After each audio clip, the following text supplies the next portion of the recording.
just because gold's at an all-time high doesn't mean that it can't go up any higher. But what I do say to people is you shouldn't expect the sort of returns that you've seen over the last 3 or 4 years to continue. Don't buy gold expecting it to deliver 50% per annum.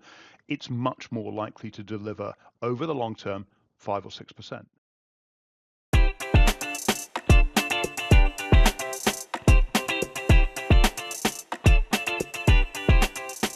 Welcome to Merryn Talks Money, the podcast in which people who know the markets explain the markets. I'm Merryn Somerset Webb. This week, I'm speaking with John Reade, the World Gold Council Senior Market Strategist for Europe and Asia. John has over 35 years experience in the gold industry. He's worked for mining companies, he's worked for investment banks, he's been a gold strategist, and he's worked as an asset manager as a portfolio manager. So fair to say, if anyone knows gold, it's probably John. And the precious metal, as you know, is really moving. It is up well over 20% since the beginning of the year. It has smashed through the $5,000 an ounce level for the first time this week. There is a lot going on. So we are hoping John will put the rally into some context and maybe give us some insight into where gold will go next, which of course is actually the only thing we really want to know.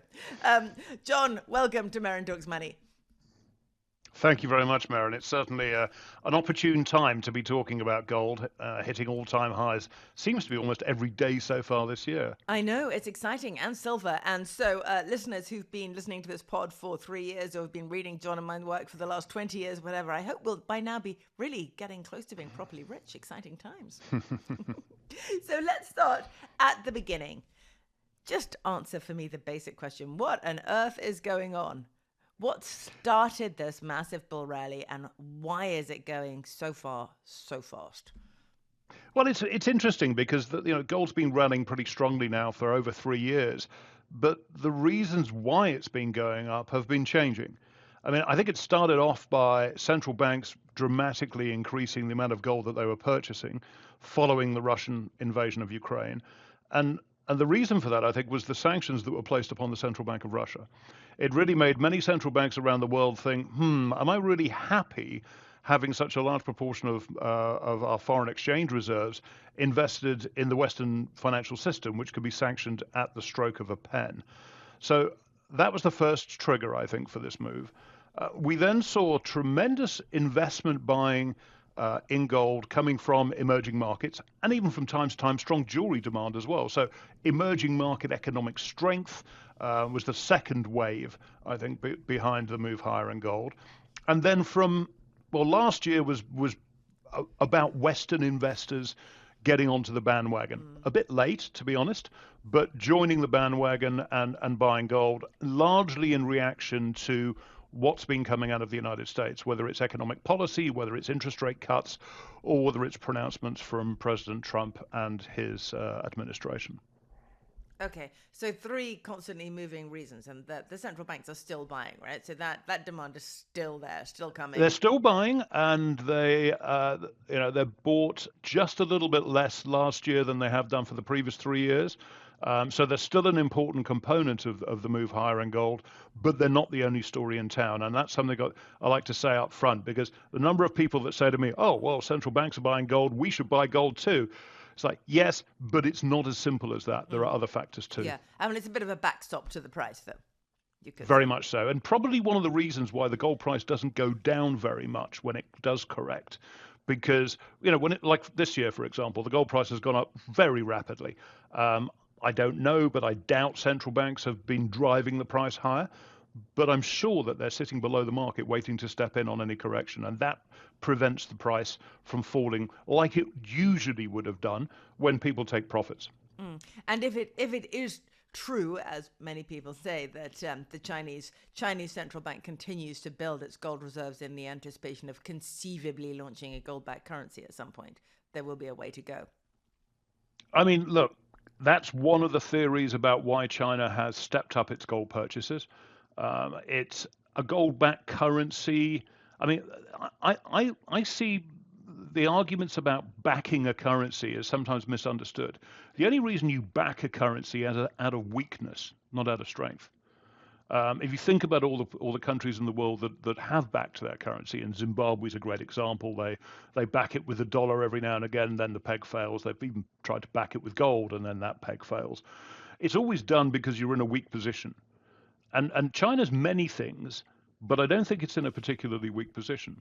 Where I think the logic of a gold-backed currency could come in is something that might be used for trade within countries that don't want to depend upon the dollar. Yeah. And look, China's a massive current account surplus country, so that would mean China would get more gold through settling this cross-border trade. So again, it's not clear that China's buying gold for this purpose. It is one of the potential reasons it could be, I suppose. Okay. So let's leave central banks then. We accept that they're buying for a variety of reasons, but particularly geopolitical instability, independence from the dollar, all these things, and that they will continue to buy to a certain level. Emerging markets, I mean, that demand continues as long as there is good GDP growth in emerging markets. You will see demand for gold as a savings product effectively. That's true, but also sometimes when other savings and investment choices are less attractive. And I think the story in China has been the weakness in the property market, which I'm sure you've spoken about many times over the last few years. Traditionally, Chinese savers and investors buy real estate, they buy apartments. That's their saving and investment vehicle of choice. But property prices have been going down now for what, 2-3 years? So that's taken away the backstop of where a Chinese saver would put their money. Now, there are other alternatives, of course, but gold is benefiting, I think, enormously from this. And that's been very much a story of the last few years. And that's interesting. We often talk about demographics on this program, and one of the reasons why the Chinese property market is continually in a state of gradual decline is because of the rapidly falling household formation numbers. And we saw recently these very low number of births in China. So there's a strong suggestion that household formation will continue to fall in China, and therefore the property market will continue to languish. And therefore it seems likely that savings will continue to shift into other products, not the gold as a product, but do you know what I mean? So it will continue to be a savings product of choice in China and possibly other parts of the emerging world where, of course, populations are also static or falling. Yeah, and look, that's a really interesting point as well, because I've spoken about investment for gold in China, but historically jewelry demand has been a bigger component. And if I think about demographics worry me in the long term for jewelry demand in China, yes, for the and in reasons that India. you pointed out. In India, but much later. India is in the middle of a demographic dividend at the moment that lasts until about 2040. If you look at the structure, the pyramid of the population in India, it's very young, much younger than China. It's now, I think, the largest country in the world in terms of population. It's the second largest gold consumer. They love gold. And if I look at all the marriages coming down the line, I'm very confident about medium and long-term jewelry demand out of India, irrespective of the price. In China, as I say, it's really important that investment demand continues to grow and continues to gain market share there because of the demographic challenges. Okay. Right. Let's move on then to the third and the thing that's really been pushing the price recently, which is Western investors suddenly getting in on the game. What did they notice? Did Western investors suddenly start listening to this podcast? Or did they notice the price going up and suddenly get FOMO? Or is it a genuine reaction to geopolitical change? I think all of the above, and I think your podcast has been highly influential. But seriously, I think about the drivers behind Western investment demand. It's been very much concerns about the US dollar, about what's happening with monetary policy in the States as interest rates get cut, and then what's going to happen with Fed independence in the medium term. If we get to a situation where the US economy runs hot, so we get strong economic growth, but inflation, interest rates too low, I mean, that can get nasty really quickly. And I think that's one of the things that's attracted Western investors towards gold. And I think the second thing is FOMO. As you say, this is to a large extent a momentum trade at the moment. I mean, we advocate that investors have a sensible allocation to gold in their portfolio as a strategic asset for the long term. We don't do that because we expect gold prices to go up 65% in 1 year or 20% in 1 month. So, there's no doubt that investors have jumped on the bandwagon to a degree, although not to the degree that they have in silver, which is, to be frank, quite crazy what's going on there. But yes, there's an element of short-term speculation in the gold market as well, and that's been Western investors could deploy an awful lot of capital at a very short space of time. We've seen that to a degree over the last 9 months, I'd say. We'll come back to silver later because that's ridiculous and kind of exciting and also fascinating and definitely a momentum trade for now. But let's talk about where gold might go. So we're at the point in this cycle where everyone who didn't think gold was going to do this is suddenly trying to catch up, and you've got the strategists and investment banks all raising their targets for this year. Oh, it's going to go to 5,000. Oh, whoops, missed that. 6,000. Oh, I don't know, maybe 7,000. And then you've got the people saying, well, we'll hit 10,000 before you know it, etc. And of course, even if that were to happen, it's not going to be a smooth path. We know there's always fairly significant drawdowns in momentum markets like this. But how do you figure out what the right price is or where it should be? I mean, there's so many different methods of attempting to value gold, something without a cash flow and therefore impossible to value. You can look at it as a percentage of the value of the US stock market, for example. So we now see it running at about 50% of the value of the US stock market is the total market capitalization of the gold above ground. So you can look at it like that. And at the moment, 50%, it's been way higher in the past. But on the other hand, the US market is you could argue, significantly overvalued at the moment. So that changes the way that ratio works. And then I was very, very taken by George Cooper at Equitile, who has got this gold dinner at the Savoy Grill ratio, right? And back in 1971, he says you could get, 3 dinners at the Savoy for an ounce of gold. Now you can get 14 dinners at the Savoy for an ounce of gold. So maybe gold is cheap. You see what I mean? There are so many different ways of trying to value gold, but basically it's impossible, right? It doesn't fit into conventional valuation frameworks. As you say, it doesn't produce a yield or a dividend, so you can't do a discounted cash flow on it. We've spent a lot of time in probably the last 7 or 8 years, but in particular, trying to come up with different ways to think about gold valuation, and particularly from a long-term perspective. So if you're an asset allocator, you can make assumptions and think, okay, what is my bond portfolio going to give me? I don't know, 3-4%. What are equities going to give me? Maybe 6-7% over the long term. And what about gold? And it's like, not sure. So the work that we've done, and it's all available, by the way, on our website, goldhub.com, under the tools section, we put together something which we call Glitter. We're very good at acronyms in our shop. So gold's expected long-term return, and what that works on is it thinks about the structure of the gold market. So all the gold that's ever been mined, who owns it, who's buying it, who's bought it, and what are the drivers of that demand. And what the conclusion that we come to is, in the long term, you should be expecting gold to deliver US inflation plus about 2 to 3% per annum. So something in line with nominal GDP. Now, that's very different from the sort of returns that we've seen over the last few years. So 19%, 26%, 65%, and then 20% year to date. So one of the questions that we face a lot internally is like, well, if you think the long-term returns are going to be in that order of magnitude of 4 to 5%, assuming US inflation is 2, maybe a bit more if US inflation is a bit higher, what do you do after gold has gone up as much as this? And what I say to people under those circumstances is look, gold has had a long track record of benefiting your portfolio through diversification and returns and helping prevent you against bad things happening. It is impossible, like everything else, to forecast where it's going in the short term. I mean, we're at, I think, 103 all-time highs now in gold since the beginning of 2024. If you'd have bought gold at any time in 2024, 2025, you're up. So in other words, just because gold's at an all-time high doesn't mean that it can't go up any higher. But what I do say to people is you shouldn't expect the sort of returns that you've seen over the last 3 or 4 years to continue. Don't buy gold expecting it to deliver 50% per annum.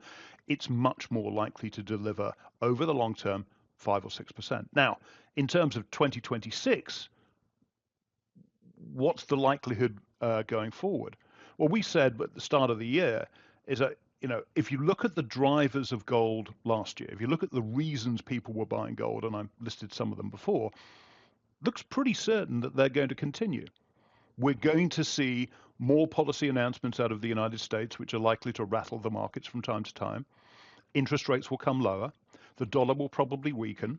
And we're probably going to get a change in the Fed governor, or sorry, the Fed chair, that is going to mean lower interest rates than would otherwise be the case. So why wouldn't people keep buying gold under those circumstances? Fair enough. I mean, the dollar is weakening, but let me take you back to what you said about U.S. inflation. Surely one of the reasons why gold is going up so much is the assumption that U.S. inflation will, at least in the medium term, be very significantly higher than 2% a year. Potentially. In that case, you can expect better returns. But if you think of US inflation plus 2 to 3% over the long term, well, if inflation's 5%, which would be historically very high over the long term, you're still only getting 7 or 8% return in gold. Okay. You said earlier that everyone should have a sensible allocation to gold. What does that mean? Is that 5%? Is that 2%? Is that 10%? In this environment, is it 15%? What is it? Sure. And I guess the starting point is it depends what else is in your portfolio. If you have a very risky portfolio of all equities, or maybe all NASDAQ equities, or maybe NASDAQ equities plus some crypto, the riskier the portfolio you've got, the higher the ideal allocation to gold is. Based on work we've done looking in the UK, the US, Europe, pretty much every major country in the world, looking at historic returns of gold and the assets that are available for people to buy, you get to an ideal or an optimal allocation somewhere between 4 and maybe just over 10%. Now, 4% allocation would be if you had a very heavy bond or fixed income portfolio, and the sort of 10, 12% would be if you're much more riskier than that, sort of like 60-40 or 70-30 in portfolio terms.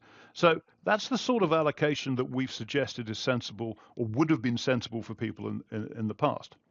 Now, obviously, those sorts of calculations are done on the basis that what's happened in the past will continue in the future. And, you know, the risk disclaimer that you get at the bottom of every financial product, you know, just because it's happened in the past doesn't mean that it'll happen in the future. So start to think about where we are now. Equities, as you mentioned, particularly US equities, where most people have most of their equity exposure, are quite expensive. Think about the outlook for government bonds. We've just come out of a 40-year bull market for bonds that started in 1980 and probably ended in 2021. We're probably not going to see the same sort of returns that we've seen in government bonds as we've seen in the past. And that's before you start thinking about government deficits and debts. So maybe that historic 5 to 10% allocation for gold is looking a bit low. And indeed, I think that's probably where the potential for gold to continue to prosper is going to come from. There was an article produced last year by Morgan Stanley's chief investment officer that said the 60-40 portfolio is dead. The idea of having 60% of your assets in equities and 40% of your assets in bonds is dead. The new portfolio should be 60-20-20. 60% in equities, 20% in government bonds, 20% in gold. And that really excited us because, first of all, we've never suggested such a high potential allocation to gold, but the reason that Morgan Stanley have been highlighting this is something we recognized a few years ago and published on, and that's the breakdown of the negative correlation between equity markets and bond markets. That's what the whole 60-40 portfolio was based on. Buy your equities, hedge yourself with bonds. When equities do poorly, bonds will probably do well. But that's not happening as reliably as it used to. Therefore, think about other alternatives that tend to do well when equities do badly. And indeed, that's what's been happening in the last few years. And that's why gold is such a good inclusion. So coming back to your argument before about valuation and gold, and we don't look at the US stock market on its own, and we certainly don't look at the total stock of gold out there in comparison. We look at the stock of investment gold. In other words, what is the total value of the investment gold out there? People have bought bars and coins and ETFs and everything else. And then we look at the market capitalization of the world, both equities and bonds. Now, last time we looked at that number, it was about 1.5%. Gold's up a lot since then. Other stuff's moved too. It's probably about 2.5% now. So you can see where the potential is for more investment to come into gold. even if you get up to the lower end of the historical recommended allocation, that's 5%. If you think about the higher end of the historical allocation, that's 10%. And if you listen to Morgan Stanley, maybe it should be closer to 20. So there's a lot more room for investors to diversify into gold, particularly if they don't trust the outlook for government bonds.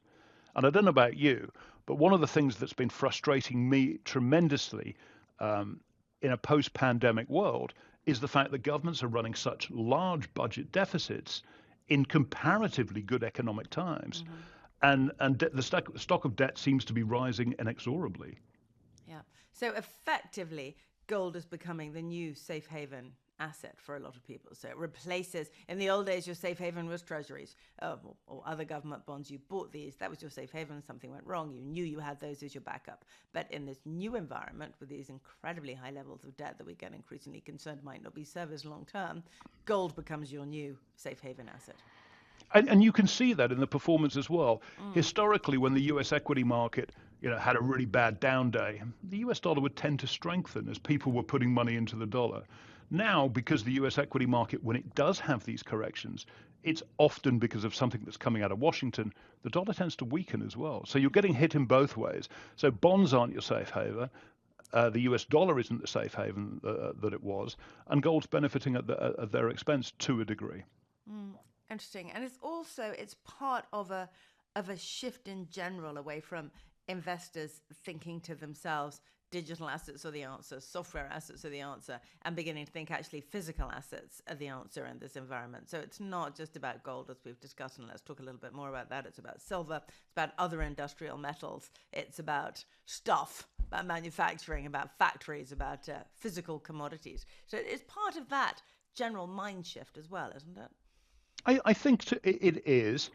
I'm a little bit cautious about some of these industrial metals, by which talking particularly copper, but arguably silver as well. A lot of the gains that we're seeing in silver are touted on the basis of its industrial uses. But the global economy isn't growing that quickly at the moment. And my experience in covering commodities for many years now is industrial users of metals are very good at reducing the amount that they use when the price goes up a lot. So, even copper, copper prices have gone up a lot in the last couple of decades. There's a lot less copper used in water piping than there used to be, for example. Now there's a lot of plastic used. Even in some places, they're using aluminium for electrical conductivity, although not in the UK. But the cure for high prices in commodity markets is high prices because substitution comes in. Yeah. Although, interestingly, can I just pick you up on Sure. that briefly? Is it in the past when they said the solution to high prices in commodity markets is high prices? Part of what they meant was not so much substitution. They meant that supply would rise significantly because everyone would say, oh, look, copper's gone up. I'll just go dig myself another copper mine. And of course, you can't do that anymore. You can't do that anymore. Can, well, you can't do it as easily. Yeah, you've got a very long time frame. Planning is Sure. going to take you significantly longer than it used to, so you can't have a new copper mine up and running in 18 months. It's going to take you 10 years, 15 years, whatever it is. So it's a very different supply environment, and that has to make a difference, doesn't it? It does, and I think it does for metals where you don't have a pool of potential recycling to come back to the market. And in the case of copper, there's lots of recycling that takes place. If you knock down a building, they take out the copper wires and they send that off and get recycled, and it turns up in another building somewhere else in electricity or piping. Fine, but there's not a potential flood of copper to come back to the market on the recycling side. There is, however, in silver, and that's something I think that some of the silver fanatics have been missing, is the fact that pretty much every silver refinery in the Western world is closed to accepting new scrap at the moment because it's full. So we're seeing these announcements coming from the refineries or the scrap collectors saying, we're going to close down for a week or two because we can't get this stuff refined at the moment. There is so much silver coming back to the market.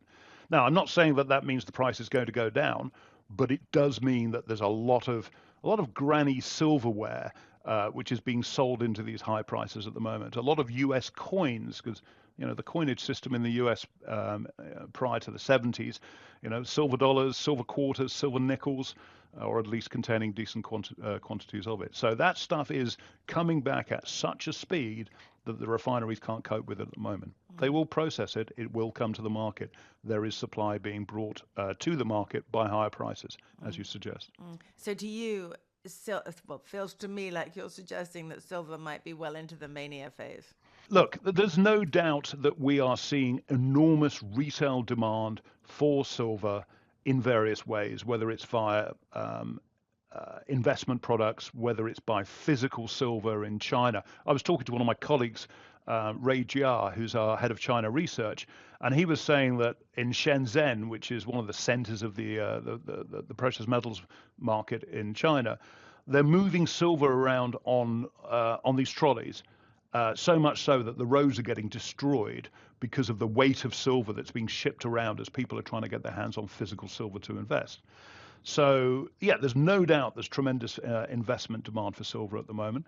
But if you look at historically at the performance of all precious metals, to be frank, you do get these phases when people buy them with great enthusiasm, expecting the prices to go up forever, and then there's a correction.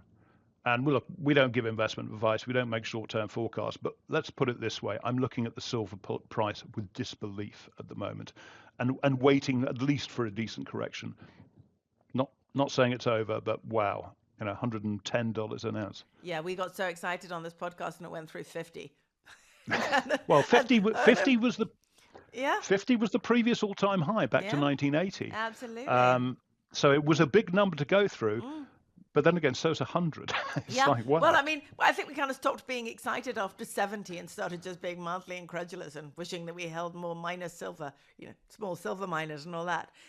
Which brings me back to the thing that we're going to get lots of questions on, which is when you talk about having a 5 to 10% allocation to gold, do we mean actual physical gold or do we mean a mix of gold in your hand, hidden in your basement, gold ETFs, and perhaps gold miners as well? Where are we here? What does it mean?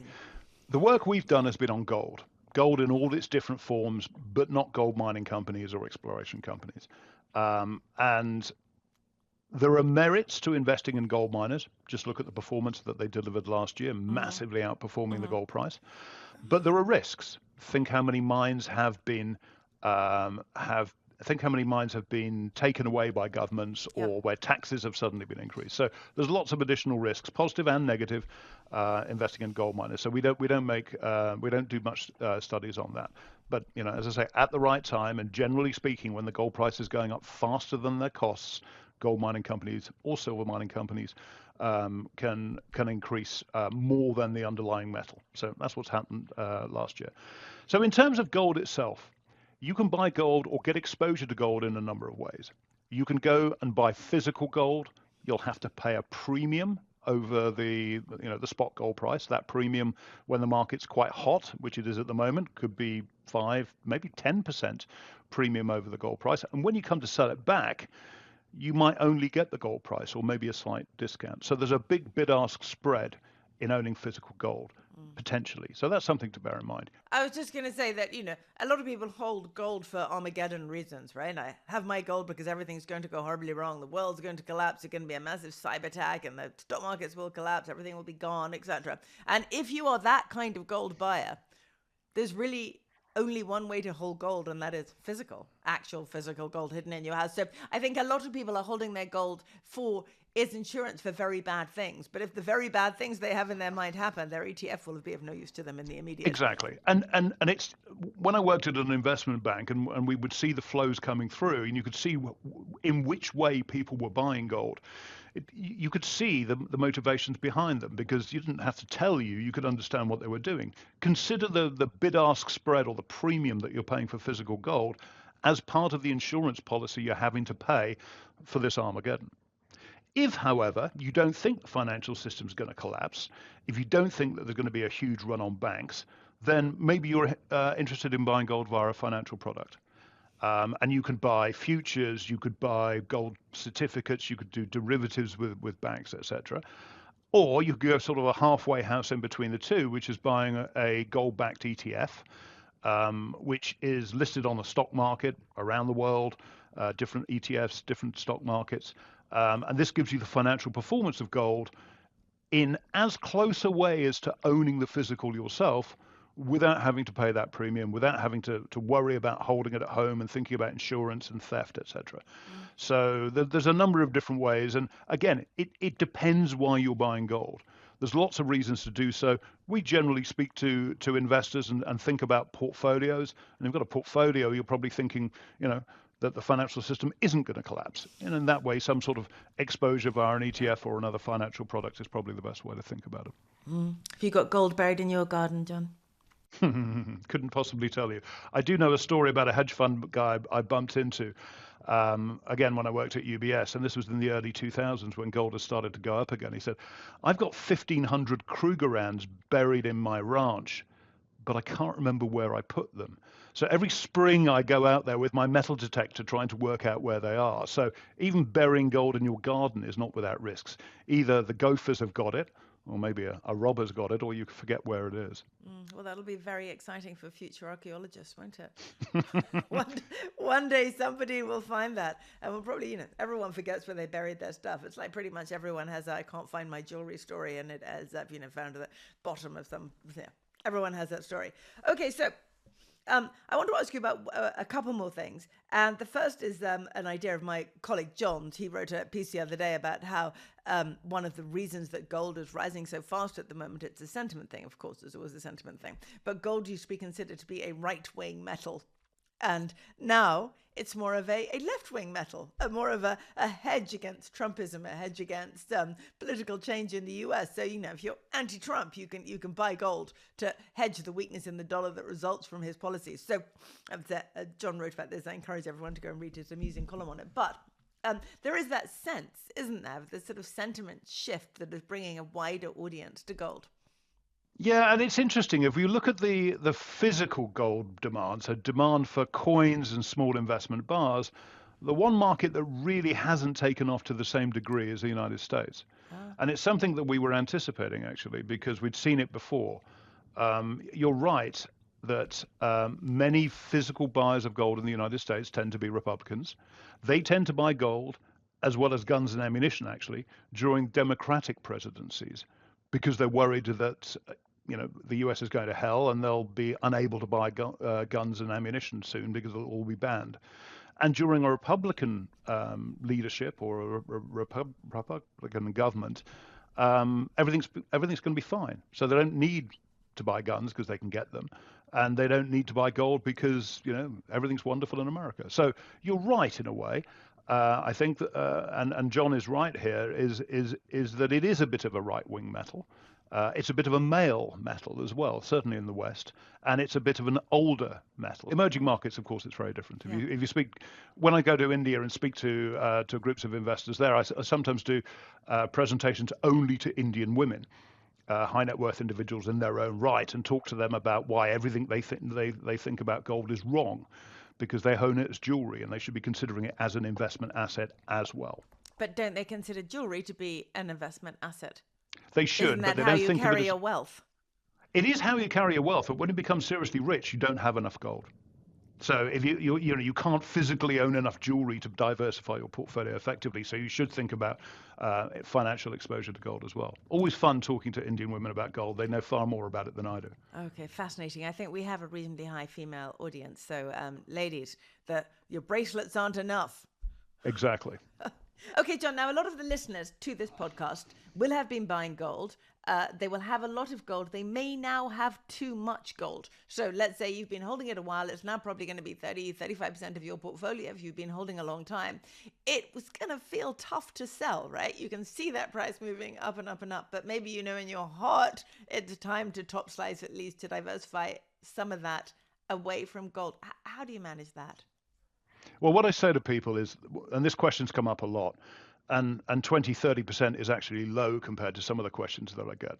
I bumped into one guy at a reception the other week. He said, I put lots of my pension into gold and silver a few years ago, and it's done really well. And I said to him, well, look, think about the reasons why you own gold. Think about it from the perspective as a diversifier, as a strategic asset. You always want to hold a certain proportion of it. And if you thought maybe you wanted to put in 10 or 15% of it and it's now worth 45%, then, think about reducing that perhaps. Think about, are there better reasons to own gold than there were when I put in 15% of it back in the day? And maybe there are, but there's probably not 45 or 50% allocation. And he said to me, oh, I've got 80%. I said, well, to be frank, yeah, quite. By the way, if you had 80%, it's probably more like 90 now because this was a few months ago.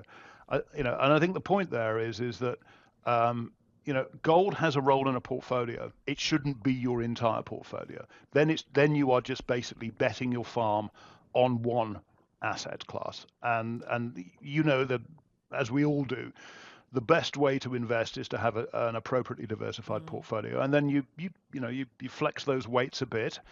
But with the performance that gold has had, and particularly the outperformance that gold and silver have had of other assets in the last 18 months or so, there's nothing wrong with reducing exposure a bit. But if you have no gold at all, you should buy some. We believe every portfolio will benefit in the long term from having an appropriate amount of gold in your portfolio. Now, it doesn't mean to say that you buy gold at $5,250 an ounce and it's guaranteed to go up, because it's not. But every portfolio that we've looked at would have benefited, past tense, from having gold in that portfolio over the last 5, 10, 20, or since 1971 when we came off the gold standard. John, listen. Okay, here comes a difficult question. You ready? Mm-hmm.